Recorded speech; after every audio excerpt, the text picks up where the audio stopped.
सरकार नीरस थी और जब ये रिपोर्ट पटल पे आएगी तो पता चलेगा कि वो रिपोर्ट लाने से भाग क्यों रहे थे।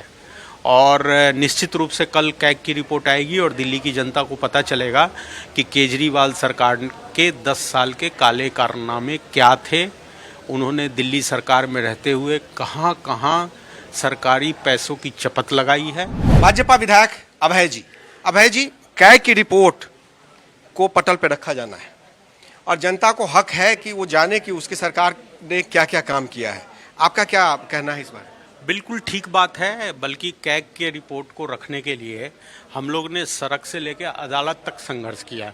हम कोर्ट भी गए थे, कोर्ट का डायरेक्शन भी मिला था कि जल्दी से जल्दी ये रिपोर्ट पब्लिक एट लार्ज में जाना चाहिए, लेकिन वो सरकार नीरस थी। और जब ये रिपोर्ट पटल पे आएगी तो पता चलेगा कि वो रिपोर्ट लाने से भाग क्यों रहे थे।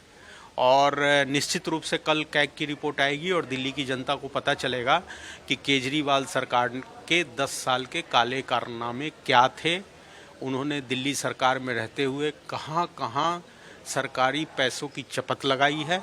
ये सब चीज़ें कैग की रिपोर्ट में आएगी, क्योंकि सरकार 10 साल से रिपोर्ट नहीं पेश कर रही। एक ईमानदार सरकार थी, वो तो जनता ने बता दिया। जो जो जेल गए सब हार गए। नहीं, हारना जीतना अलग है, लेकिन हारना जीतना जनता की अदालत ही सही फैसला करती है।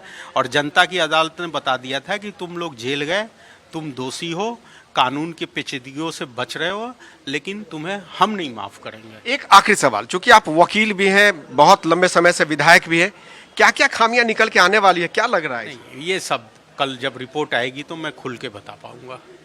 मतलब माहौल जो है काफी अच्छा होने वाला है। माहौल अच्छा ही रहेगा।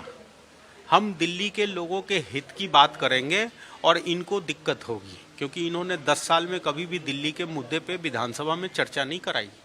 इसलिए माहौल अच्छा ही रहने वाला है और दिल्ली के लोगों की बात होगी और उनके दुख दर्द को भी दूर किया जाएगा।